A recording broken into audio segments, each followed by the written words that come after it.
Praise the lord. చేరవచ్చిన మీకు అందరికీ ప్రభువైన యేసుక్రీస్తు శుభాలు తెలియజేస్తున్నాను.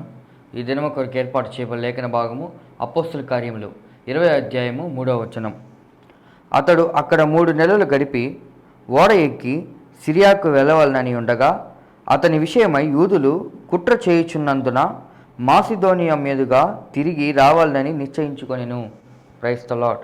దేవునికి స్తోత్రం. హల్లెలూయా, హల్లెలూయా, హల్లెలూయా. మన ప్రభువును, మన ప్రేమ కలిగినటువంటి ప్రియ రక్షకుడైనటువంటి నజరేయుడైన యేసుక్రీస్తు దివ్యనామంలో శాంతి టీవీలో ప్రసారం అవుతున్నటువంటి ఆయన హెచ్చవలసి ఉన్నది హీ మస్ట్ ఇంక్రీజ్ అనేటువంటి అనుదిన ఆత్మీయ వ్యాఖ్యాన కార్యక్రమం వీక్షిస్తున్నటువంటి ఆత్మీయ బంధువులైన మీ అందరికీ నా హృదయపు లోతులో నుంచి ప్రత్యేకమైన వందనాలు, శుభాలు తెలియజేస్తున్నాను. Good morning, have a nice day. దేవుని స్తోత్రం. హల్లెలూయా. దేవుని వాక్యాన్ని చేతపట్టుకొని మరొక పర్యాయము దేవుని బిడ్డలైన మీ ముందుకు రావడానికి, దేవుని బిడ్డనైనా దేవుని దాసునైనా దేవుడు నాకు ఇచ్చినటువంటి అవకాశాన్ని బట్టి దేవుని స్తుతిస్తున్నాను. This is the day that the lord has made. ఇది యెహోవా ఏర్పాటు చేసిన దినము. ఇందులో ఉత్సహించి సంతోషించాలి. ఇందులో నిరుత్సాహంతో, నిరాశతో, నిస్పృహతో ఉండడానికి వీల్లేదు. We should be happy, joyful. శృంగ ధ్వనులు లేకపోతే సంతోషకరమైన ధ్వనులు, ఉత్సాహ ధ్వనులు చేసేవారిగా మనం ఉండాల్సిన అవసరం ఉంది. ఇది విలాప దినం కాదు, ఇది విషాద దినం కాదు, ఇది విందు దినం లాంటి దినం. అనగా దేవుడు మనల్ని అలా పోషించేటువంటి దినం, నడిపించేటువంటి దినం, బలపరిచేటువంటి దినం, మనకు కావలసినవన్నీ అనుగ్రహించేటువంటి దినం. దేవుని స్తోత్రం. నిన్నటి ఎపిసోడ్లో మనం కొన్ని విషయాలు ఆలోచించాం. హెచ్చరించడం, ఇన్స్ట్రక్టింగ్, లేకపోతే వార్నింగ్, లేకపోతే ఎంకరేజింగ్. హెచ్చరించడం గురించి, దేని గురించి వాళ్ళు హెచ్చరించారు? అల్లంలో అణిగిన తర్వాత 19వ అధ్యాయంలో ఉన్నటువంటి ఆ 2 గంటల సేపు, 2 గంటలకు పైగా ఉన్నటువంటి అల్లరి అణిచివేయబడిన తర్వాత దాన్ని ఎవరూ అణచడానికి ప్రయత్నం చేయలేదు. అగ్నికి ఆజ్యం పోసినట్టుగా దాన్ని ఇంకా కొద్దిగా ఆద్యుడైనటువంటి డెమెత్రియస్ దాన్ని స్టార్ట్ చేశాడు. అది రైజ్ అయిపోయింది. 2 గంటల సేపు నాన్ స్టాప్గా ఏక శబ్దముతో వాళ్ళు కేకలేశారు.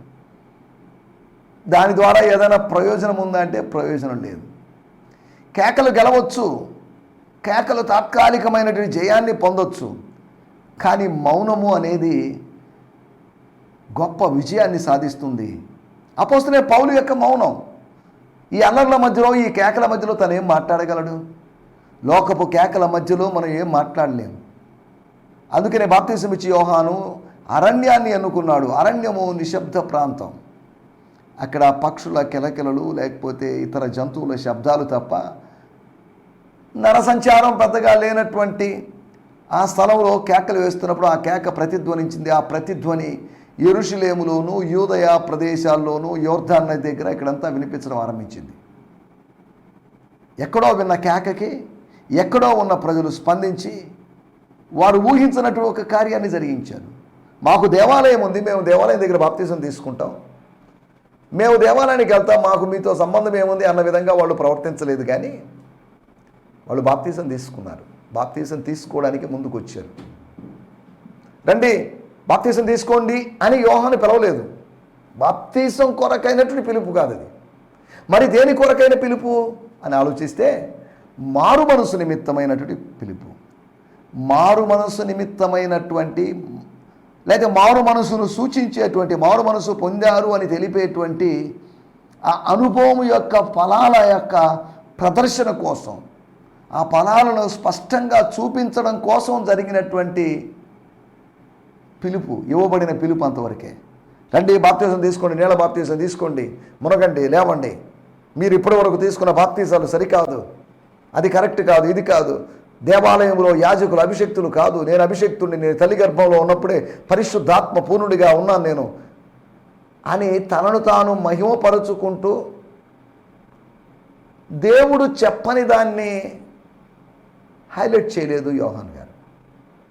బాప్తిసం ఇచ్చుటకు ఆయన నన్ను పంపించలేదు అని పౌలు గారు చెప్పారు. బాప్తిసం ఇవ్వడానికి దేవుడు ఎవరిని పంపించడం లేదు. అదేంటండి ఇది? గ్రేట్ కమిషన్లో మీరు సర్వలోకానికి వెళ్ళి సర్వసృష్టికి సువార్తను ప్రకటించండి అని చెప్పాడు. అవును, ప్రకటిస్తున్నప్పుడు ప్రకటించబడినటువంటి సువార్తను విన్నవారు విశ్వసించినప్పుడు అప్పుడు జరిగేటువంటి కార్యక్రమం బాప్తిజం ఇవ్వండి. కేవలం బాప్తిజం ఇవ్వడం కోసమే దేవుడు వారిని పంపించలేదు, యేసు వారిని పంపించలేదు. దేవుని స్తోత్రం, హల్లెలూయా. బాప్తిజం అనేది ఒక మూడో స్టెప్. అది ఒకటి ప్రకటించబడాలి, లేదా ప్రకటించబడిన పక్కన వినాలి, విశ్వసించాలి, తరువాతే బాప్తిజం, ముందే బాప్తిజం కాదు. కనుక బాప్తిజం కోసం నన్ను పంపించలేదు. మొదటి మిషనరీ జర్నీ అయినా, రెండో మిషనరీ జర్నీ అయినా, మూడో మిషనరీ జర్నీ అయినా బాప్తిజం కోసం దేవుడు నన్ను పంపించలేదు. క్రిస్పు ఇంటి వారికి, గాయు ఇంటి వారికి, కొంతమందికి నేను బాప్తిజం ఇచ్చాను సెకండ్ మిషనరీ జర్నీలో. ఫస్ట్ మిషనరీ జర్నీలో ఆయన బాప్తిజాలు ఇచ్చాడో లేదో మనకు స్పష్టంగా తెలియదు. కాబట్టి బాప్తిజం ఇవ్వడానికి దేవుడు మనల్ని పంపించలేదు. కాకపోతే బాప్తిజాన్ని గురించి జ్ఞాపకం చేయడానికి, జ్ఞాపకం చేసినప్పుడు వాళ్ళు బాప్తిజం తీసుకుంటున్నప్పుడు, బాప్తిజం is not important, physical baptism is not important, inner baptism, holy spirit baptism అనగా లోపల బాప్తిజానికి పునాదిగా జరగబడేటువంటి ఆ కార్యక్రమం చూసారా, పశ్చాత్తాపం లేదా ఆ మారు మనసు, ఇది ప్రాముఖ్యం. క్రీస్తు యేసులోనికి బాప్తిజం పొందిన మీరు లేదా మనమందరము అని పౌలు గారు అన్నారు. కాబట్టి మనం ఇక్కడ ఆలోచిస్తున్నట్టు మాటలు, హెచ్చరికలు, ఈ అల్లర్లు ఇవి జరుగుతూనే ఉంటాయి. మళ్ళీ మళ్ళీ జరగవచ్చు, ఇంకా జరగవచ్చు. రాజకీయ వ్యక్తుల చేత, రాజకీయ నాయకుల చేత ప్రేరేపించబడి ఈ మతాన్ని హతం చేద్దామని, కొత్త మతాన్ని హతం చేద్దామని, ఉన్న మతాన్ని, యూదా మతాన్ని అణిచిపెట్టుకుందామని, చెప్పు చేతుల్లో పెట్టుకుందామని రాజకీయ నాయకులు అలా మొదటి శతాబ్దంలో ప్రవర్తించాలని ప్రయత్నం చేస్తున్నప్పుడు అల్లర్లకి పాసిబిలిటీస్ ఉన్నాయి. క్రూరమైన తోడేళ్ళు వచ్చినప్పుడు అల్లరి జరుగుతుంది. గొర్రెలు లాంటి విశ్వాసులు, గొర్రెలు లాంటి ప్రజలు పారిపోతారు. వాటిని తరుముతున్నప్పుడు, శత్రువు తరుముతున్నప్పుడు మామూలుగా శబ్దముతో తరుముతాడు. శత్రువు నిశ్శబ్దంతో తరమడు. దాడి చేస్తున్నట్టుగా శబ్దముతో భయపెట్టి, సింహం వలె గర్జించి భయపెట్టి, సింహము కాకపోయినప్పటికీ సింహం వలె గర్జించేసరికి, ధ్వని అనుకరణ చేసేసరికి, మిమిక్రీ చేసేసరికి, వాయిస్ని ఇమిటేట్ చేసేసరికి అమ్మో నిజంగా సింహం వస్తుందేమో భయపడిపోయేట అవకాశం ఉంది. ఆత్మలో నిజము సింహం వస్తుందా, నకిలీ సింహం వస్తుందా తెలుసుకోవాలి. ఆత్మలో మనం తెలుసుకోవాల్సిన విషయం, యూదా గోత్రపు సింహం వస్తున్నాడా లేదా క్రీస్తు విరోధి అనబడినటువంటి నకిలీ సింహం వస్తున్నాడా అని. నకిలీ సింహానికి భయపడాల్సిన అవసరం లేదు, నింపాదిగా ఉందాం. వాడు మనల్ని ఏం చేయలేడు, మనల్ని తాకలేడు. మన మీద యేసు రక్తము చేత ప్రోక్షించబడిన అనుభవంలో ఉన్నవాళ్ళం మనం. సంహార దూత అయిన వాడు దాటిపోవాల్సిందే. మింగడానికి వాడు రాలేడు, మింగడానికి వాడు నోరు తెరవలేడు. సంహార దూత మనల్ని దాటిపోవాలి, మన బంధువులను దాటిపోవాలి, మన కుటుంబ సభ్యులని దాటిపోవాల్సిందే సంహార దూత. దేవుని స్తోత్రం, హల్లెలూయా. కాబట్టి మనం ఆలోచిస్తున్నట్టు విషయం, అల్లర్లకు దూరంగా ఉన్నాం. Don't get involve in all this uproar. ఈ అనవసరమైన వాటిలో ఇన్వాల్వ్ కావద్దు, జోక్యం చేసుకోవద్దు, తనది కాని జగడం విషయంలో రేగొద్దు. విగ్రహాలకు దూరంగా ఉండండి, జారత్వానికి దూరంగా పారిపోండి. స్తోత్రం, హల్లెలూయా అని చెప్పబడినట్లుగా పారిపోయేటువంటి అనుభవం, తప్పించుకొని పోయేటువంటి అనుభవం. రెండవది, రక్షణలో కొనసాగాలని, సాల్వేషన్లో కంటిన్యూ అవ్వాలని, సాల్వేషన్లో ఎదగాలని, కల్టివేటింగ్ ద సాల్వేషన్ అనే ఎక్స్పీరియన్స్లోకి రావాలని హెచ్చరించడం జరిగింది. మూడవదిగా, ఫలించడం కొరకైనటువంటి యోహాను గారి యొక్క ప్రయత్నం. యోహాను గారు బాప్తిజం ఇచ్చి అంత ప్రయాసపడితే ప్రజలందరూ మారు మనసు తగిన ఫలాలు పొందారంటే మనకు తెలియదు. బాప్తిజం పొందారు. అపోస్తుల కార్యములు 19వ అధ్యాయంలో మనం చదివితే యోహాను పరిచర్య యొక్క జ్ఞాపకం అది. The memory of John's ministry could be seen in Acts 19. యోహాన్ చనిపోయాడు, కానీ ఆయన పరిచర్య ఎవరి దగ్గర బాప్తిజం తీసుకున్నారు? యోహాన్ దగ్గర. నో ప్రాబ్లం, దేవుని స్తోత్రం. యోహాను బాప్తిజం తప్పు అని పౌలు చెప్పలేదు, యేసు చెప్పలేదు. యోహాను బాప్తిజం ఇస్తూనే నా బాప్తిజం తీసుకోండి, ఆ బాప్తిజం కూడా తీసుకోండి. కేవలం నా బాప్తిజం అని, కేవలం ఆ బాప్తిజం అని కాదు, రెండు బాప్తిజాల యొక్క అవసరం ఉంది. దేవుని స్తోత్రం, హల్లెలూయా. ఈ సమయంలో మనం ఆలోచిస్తున్న విషయాల్లోకి వచ్చేస్తున్నాం. 4వ విషయము పరలోక రాజ్య ప్రవేశాన్ని గురించినటువంటి హెచ్చరిక. We should enter into the kingdom of heaven. దైవరాజ్యంలో ప్రవేశించాలి. ఎందుకంటే మన పౌరస్థితి కలిగినటువంటి పట్టణములో, మన పౌరస్థితి కలిగిన ప్రదేశానికి కాకుండా, ఏ జీవగ్రంథములో మన పేరు రాయబడిందో ఆ స్థలానికి కాకుండా మనం పాతాళానికి వెళ్ళాల్సిన అవసరం లేదు. వెళ్ళం మనం. Because our names were return in the book of life in heaven and hour citizenship is in heaven. అక్కడ మన రక్షకుడు ఉన్నాడు. అందుకని మనం వెళ్తున్నాం.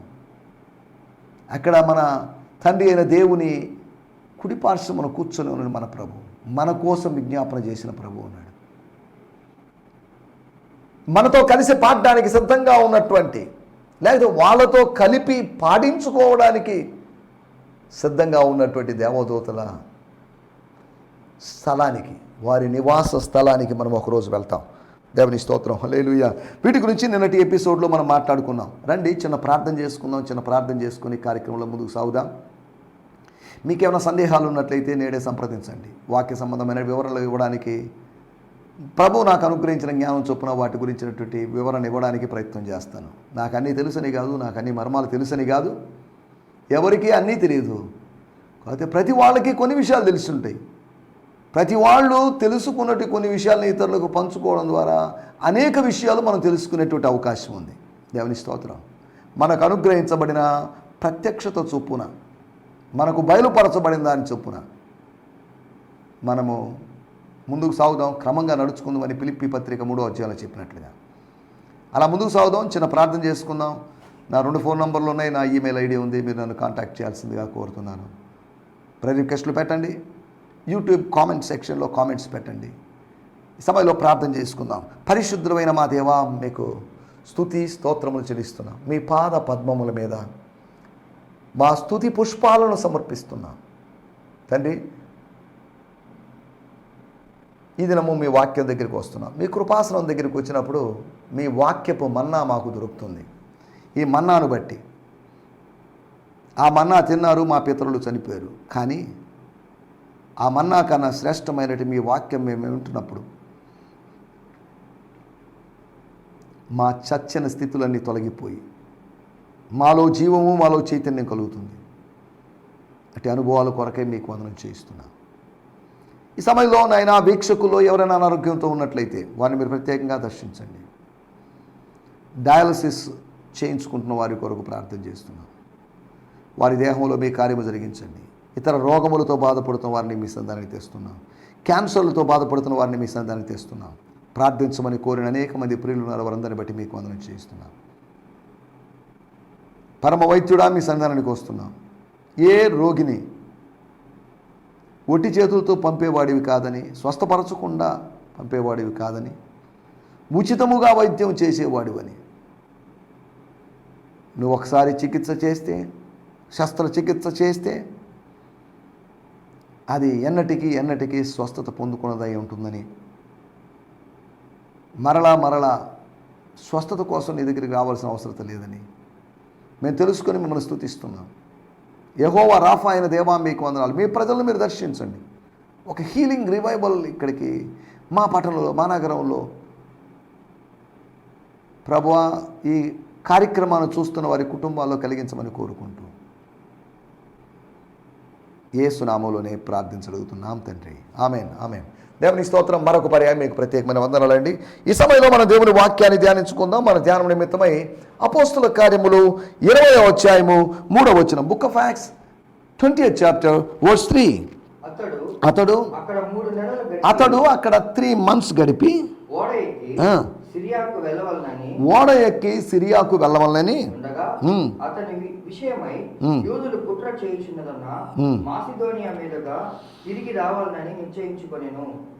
అతని విషయమై, పౌలు విషయమై యూదులు, తోటి యూదులు, తన పూర్వపు మతానికి సంబంధించినటువంటి భక్తులు, యూదులు కుట్ర చేస్తున్నారు, కపటోపాయములు చేస్తున్నారు, ప్లాన్ వేస్తున్నారు, స్కీమ్ వేస్తున్నారు. చేయుచున్నందున మాసిదోనియా మీదుగా తిరిగి రావాలని నిశ్చయించుకొనెను. వాడుక భాషలో కూడా చదువుకుందాం. దానికి ముందుగా బ్రియాన్ సిమ్మన్స్ గారి ద ప్యాషన్ ట్రాన్స్లేషన్ నుంచి నేను చదువుతున్నాను. దేవుని స్తోత్రం. And stayed there for 3 months. గ్రీసులో 3 నెలలు ఉన్నట్లుగా ఇక్కడ రాయబడింది. స్తోత్రం. గ్రీసులో హెచ్చరించి గ్రీసునకు వచ్చాడు. గ్రీసులో ఆయన 3 నెలలు ఉన్నాడు. Just as Paul was about to sail for Syria, he learnt a plot against him by the Jews. So he decided to return by going through Macedonia. So Paul decided. అతడు నిశ్చయించుకొనెను. అతడు అక్కడ 3 నెలలు ఉన్నాడు. అక్కడ నుండి సిరియా దేశానికి ఓడలో ప్రయాణం చేయాలనుకొని సిద్ధమయ్యాడు. ఇంతలో యూదులు తనను చంపాలని అనుకుంటున్నారని అతనికి తెలిసింది. అందువలన అతడు తిరిగి మాసిదోనియాకు వెళ్ళి అక్కడి నుండి ప్రయాణం చేశాడు. స్తోత్రం. హల్లెలూయా. స్తోత్రం. మన టైటిల్ నిశ్చయత, నిశ్చయించుకోవడం, confirmation. Paul determined or decide చేసుకున్నాడు. ఒక డైలమా నుంచి బయటపడ్డాడు. డెసిషన్ తీసుకున్నాడు అంటే దాని అర్థం డైలమాలో నుంచి, సందిగ్ధ అవస్థలోంచి బయటపడ్డాడు అని అర్థం. మన జీవితంలో కూడా సందిగ్ధ అవస్థలో మనం పడవచ్చు.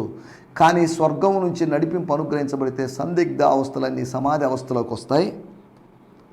20-3 చదువుతున్నాను. After spending 3 months there at Greece, a plot was made against him by the Jews, but just as he was about to set sail for Syria, so he decided to return through Macedonia. He was searching for safest ways, shortest ways. పులి నోట్లో తల పెట్టడము అనేది correct కాదు. కురివితో తల దువ్వుకోవడం అనేది correct కాదు.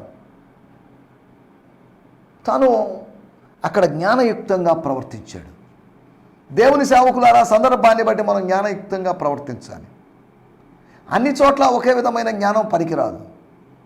సమయానికి, సందర్భానికి. అందుకనే జ్ఞానాన్ని గురించి చెప్పినప్పుడు సమయోచితమైన జ్ఞానము అని చెప్పబడింది.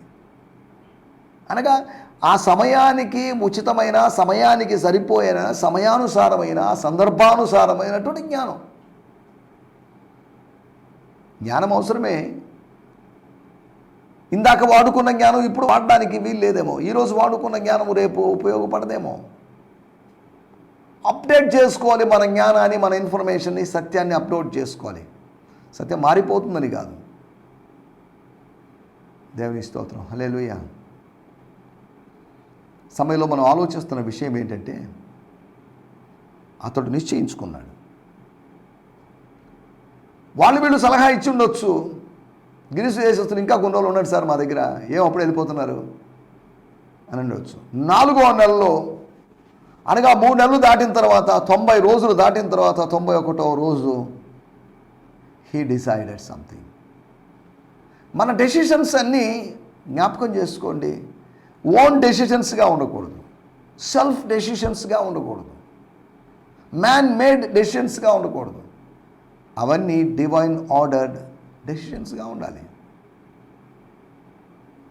మన డెసిషన్స్ ఎలా ఉన్నాయి? తీర్మానాలు ఎలా ఉన్నాయి? రెజల్యూషన్స్ అని డిసెంబర్ 31వ తేదీ తీసుకుంటారు. నేను అలా చేస్తాను, ఇలా చేస్తానని. తాను నెమ్మది లేకుండా ఉన్నప్పుడు నిశ్చయితను దేవుడు కలిగించాడు. తాను నిశ్చయించుకున్నాడు, we will go by this way. నేను చచ్చిపోవడం ముఖ్యం కాదు, కొంతకాలం నేను బతికుండడం ముఖ్యం. తన ప్రాణాన్ని అక్కడ సేవ్ చేసుకోకపోతే తాను 8 సంవత్సరాల తర్వాత తాను ఉండేవాడు కాదు. 8 సంవత్సరాల వరకు తన ఆయుష్ పొడిగించబడింది. పౌలు యొక్క ఆయుష్, మనుషుల యొక్క కుట్రలు ఎన్నో ఉండొచ్చు, మనుషుల యొక్క కుతంత్రాలు ఎన్నో ఉండొచ్చు, మనుషుల యొక్క కుత్సిత బుద్ధులు ఎన్నో ఉండొచ్చు, మనుషుల యొక్క కుటిలమైన నీతి ఎంతో ఉండొచ్చు. కానీ దేవుని బిడ్డలంగా, దేవుని సేవకులుగా దేవుడు the word of wisdom, the word of knowledge మనకిస్తాడు. ఆ వరములో బుద్ధివాక్యము జ్ఞానవాక్యం అనేది వరములో మనం ఆపరేట్ అవుతున్నప్పుడు ఆపదలో నుంచి మనం సులభంగా తప్పించుకోగలం. శత్రువు ఊహించని ఎత్తును వేసి శత్రువును చిత్తు చేయడానికి దేవుడు మనల్ని బలపరుస్తాడు. శత్రువు ఊహించని ఎత్తును వేసి శత్రువుని చిత్తు చేసి వాడిని మత్తులో పడేసి వాడిని నెత్తులు గారేటట్టు చేసి వాడు ఎన్నడూ లేవనీయకుండా మన కాళ్ళ కింద చితక తొక్కిస్తాడు. మీ కాళ్ళ కింద ఉంచుతాడని కాదు, మీ కాళ్ళ కింద శీఘ్రముగా చితక తొక్కించును. వాడు చితక తొక్కబడాలి, వాడు కంప్లీట్గా నాశనం కావాలి. సిలువలో వాడు చితక తొక్కబడ్డాడు, వాడి తల చితక తొక్కబడింది. అయినప్పటికీ కూడా వాడి మోకాలు తెలివితేటలు అంటారు, లేదంటే వాడి వెర్రి తెలివితేటలు, చావు తెలివితేటలు అంటారు. ఇవన్నీ అవి కూడా ఒకరోజు పోయే రోజు వస్తుంది. సరే, దేవుని స్తోత్రం, హల్లెలూయా. పౌలు యొక్క నిశ్చయితల గురించి మనం మాట్లాడుకుందాం. మన జీవితాల్లో కూడా కొన్ని నిశ్చయితలు ఉండాలి. మొట్టమొదటిగా శిష్యత్వ పరిచర్య గురించినటువంటి నిశ్చయిత. వెళ్దాం ఎక్కడికి? ఇది 3వ మిషనరీ ప్రయాణం. 2వ మిషనరీ ప్రయాణంలో తాను వెళ్ళినటువంటి ప్రదేశానికి మాసిదోనియాకి వెళ్ళాలి. మళ్ళీ 16వ అధ్యాయంలో ఉన్నటువంటి తాను వెళ్ళిన ప్రదేశానికి, న్యూ ప్లేస్కి కాదు, పైనీరింగ్ వర్క్ చేసినటువంటి ప్రదేశానికి, తాను ఎక్కడైతే చర్చ్ ప్లాంట్ చేశాడో, ఎక్కడైతే సంఘం స్థాపించాడో, ఎక్కడైతే సంఘ సభ్యులైన వాళ్ళు నిరుపేదలుగా ఉన్నప్పటికీ వారి దాతృత్వం విషయంలో వారు ధనవంతులుగా ధన్యులుగా ఉన్నప్పుడు ఉన్నటువంటి ఆ స్థలానికి తాను వెళ్ళాలి, తాను వాళ్ళని కలుసుకోవాలి అనేటువంటి ఒక ఆత్మీయ తండ్రిగా అతని తపన చూడండి. దేవుని స్తోత్రం, హల్లెలూయా. ఈ మధ్య కాలంలో నాతో కొంతమంది అన్నారు, నెక్స్ట్ బీజేపీ వస్తుందేమో, రానివ్వండి, నో ప్రాబ్లం. 400 సీట్లు వస్తే రాజ్యాంగం మారుస్తుందేమో, నో ప్రాబ్లం. అయితే ఏంటి, మనం రాజ్యాంగం మీద ఆధారపడి జీవించడం లేదు. మనం రాజ్యాంగంలో మార్పులు చేస్తే ఏమి, చేయకుండా ఉంటే ఏమి? భయపడిపోతున్నారు ప్రజలు. అందుకనే బీజేపీని గురించి ఒక విధంగా మనం ప్రచారం చేసుకుంటున్నాం, ఓటేయద్దు ఓటేయద్దు ఓటేయద్దని. అది మతతత్వ పార్టీ అని. ప్రతి మతంలో ఇంచుమించు ఏవో మతతత్వాలు ఖచ్చితంగా ఉంటాయి. మత అనుచారులు, మత భక్తులు ఉంటారు కాబట్టి మతతత్వం కొద్దో గొప్ప బయట ఉంటుంది. బీజేపీ మతతత్వం బయటపడింది, వీళ్ళ మతతత్వాలు బయటపడడం లేదు అంతవరకే. ఒక పార్టీని మనం ద్వేషిస్తున్నాము అంటే మరొక పార్టీని ప్రేమిస్తున్నామని, ప్రోత్సహిస్తున్నామని అర్థం. జరగాల్సిందే జరుగుతుంది, కానీ దేవుని చిత్తంలో ఉన్నదే జరుగుతుంది, కానీ దేవుని చిత్తానికి అతీతమైంది ఏది జరగదు. దేవుని స్తోత్రం. ఎందుకు చెప్పానంటే, సువార్థీకరణను ఆపలేరు. ఒకవేళ ఆపారు అనుకుందాం, నష్టమేంటి? సువార్థీకరణ ఆపేసినా మనకు ఒక స్ట్రాంగ్ మినిస్ట్రీ ఉంది. ఒకవేళ 2024వ సంవత్సరం నుంచి 2029వ సంవత్సరం వరకు మనకు శిష్యత్వపు పరిచర్య ఉంది, డిసైప్లింగ్ మినిస్ట్రీ ఉంది. ఈ డిసైప్లింగ్ మినిస్ట్రీ అయిపోయిన తర్వాత 2029 నుంచి ఇంకొక 5 సంవత్సరాలు బీజేపీ కాకుండా ఏదైనా గవర్నమెంట్ వచ్చింది, అప్పుడు సువార్థీకరణ పరిచర్య చూడండి. సరే, ఏదేమైనప్పటికీ వీటన్నిటిలోకి వెళ్ళలేదు, మనం ఆలోచిస్తున్నట్టు మాటలు శిష్యత్వపు పరిచర్య గురించినటువంటి నిశ్చయిత. లెట్స్ గో టు మాసిడోనియా అనడంలో ఉద్దేశం అది. రెండవది అపోస్తలుల కార్యములు 16వ అధ్యాయము 10వ వచనంలో మనం గమనించినట్లయితే, అతనికి ఒక దర్శనము కలిగినప్పుడు, ఒకడు సహాయం చేయమని కేకలు వేస్తున్నట్టు, అరుస్తున్నట్టు, పిలుస్తున్నట్టు ఒక దర్శనం కలిగినప్పుడు వారికి సువార్తను ప్రకటించాలి అని అనుకొని, దేవుడు మమ్మను పిలిచి ఉన్నాడని నేను అని కాదు, మేము నిశ్చయించుకున్నాము. We decided. దేవుడు మమ్మల్ని పిలిచాడు కాబట్టి వెళ్ళాల్సిందే. అది కళ, దర్శనమా, నా కళ, ఇతరుల కళ అని కాదు, దేవుడు అనుగ్రహించిన కళ కాబట్టి దాని ప్రకారం వెళ్దాం అనుకున్నాను. రెండవది సేవ కొరకైన పిలుపును గురించినటువంటి నిశ్చయత. శిష్యత్వపు పరిచర్య గురించిన నిశ్చయత, సేవ కొరకైన పిలుపును గురించిన నిశ్చయత. మూడవది 1 కొరింథీ 2:2. దేవుని స్తోత్రం. మన తండ్రి అయిన దేవుని నుండి 1 కొరింథీ 2:2. స్తోత్రం, హల్లెలూయా, స్తోత్రం.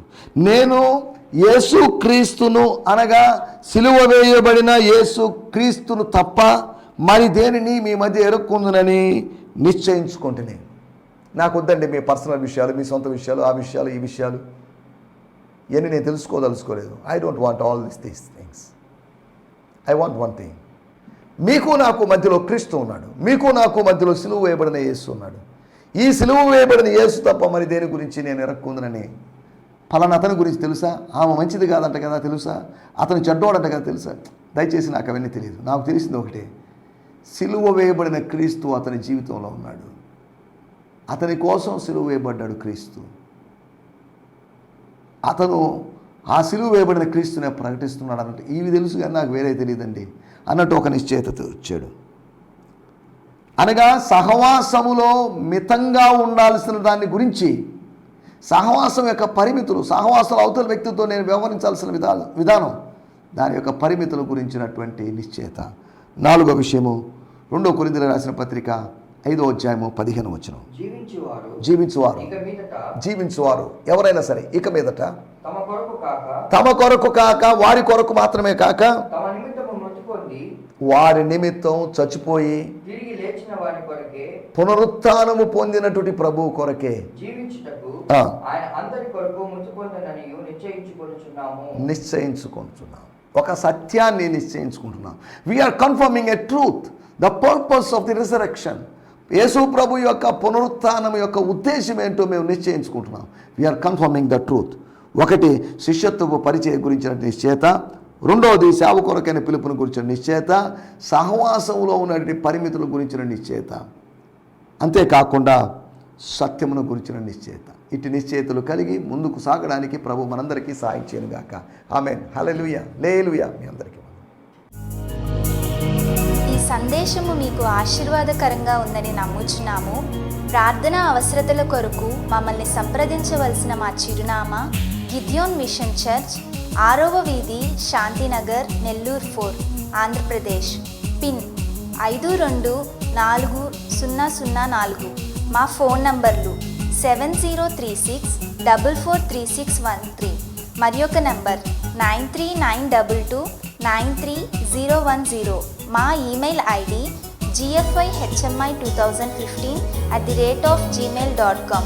దేవుడు మిమ్మును ఆశీర్వదించునుగాక. ఆమేన్.